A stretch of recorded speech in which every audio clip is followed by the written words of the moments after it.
Yes, there are Christian nationalist influencers. Let me introduce you to the Theo Bros. We can't force people to have faith in Christ, but we can as a people order that. I'd rather have a Christian monarchy than our current state of affairs. We could argue that now is the time to arms again. So the Theo Bros are a group of mostly millennial Christian pastors and influencers. Many of them, most of them even, will tell you that they are Christian nationalists. We are indeed Christian nationalists. They're purposely extreme and extremely online, so they're obviously connected to J.D. Vance. There's this group called the Rockbridge Network. J.D. Vance was a founder.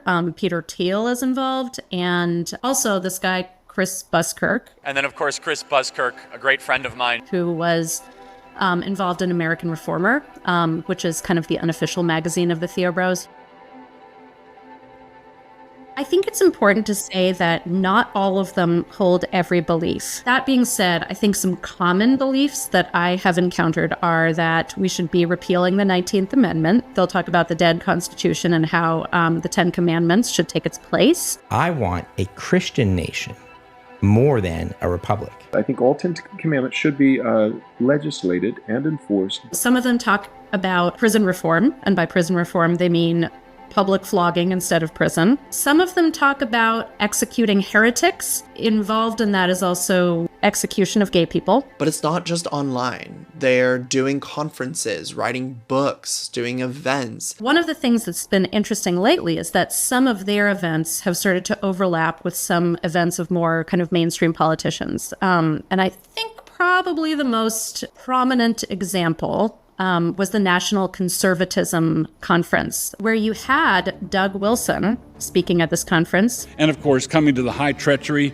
you were all no doubt anticipating I would address, make all our teens woke by means of chemtrails. And you had J.D. Vance speaking there. America is a nation.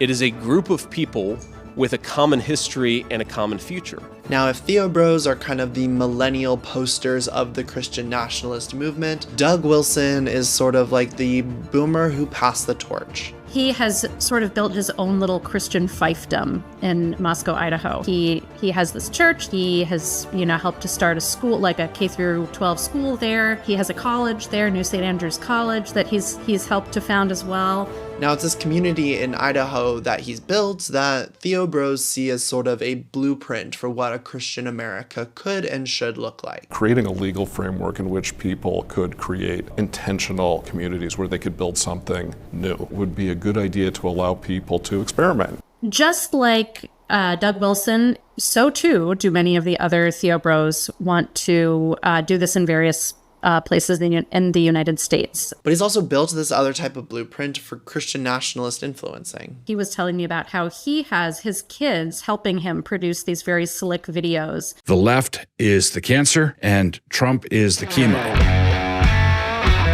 He's taking some of these ideas, he's really making them for a broader audience and for a younger audience. Now at this point, you might ask, where are all the women? If you asked some of these guys where the women were, they would say they're at home, like taking care of the kids. Godly women want to feed their men.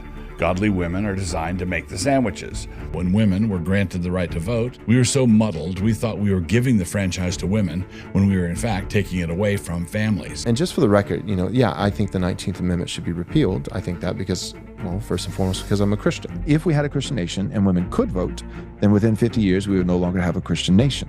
They don't think that women should be in leadership roles. They don't think that women should be out there voicing their opinions. As we already know, Vance holds very particular views on gender. If you bought into an idea that it's liberating to leave an 8-week-old baby to go work 90 hours a week at Goldman Sachs, you've been had. You have women who think that truly the liberationist path is to spend 90 hours a week working in a cubicle at McKinsey instead of starting a family and having children. To me, what it is sort of a value system to replace the fact that they're all fundamentally atheist or agnostic. The people who are most deranged and most psychotic are people who don't have kids. It's clear that they see J.D. Vance as someone who will help further their vision of a country that puts Christianity above all else. I think if these guys saw one of their collaborators in the White House, it would be proof to them that all of the effort that they have made, all of the time and money that has been invested, that it was all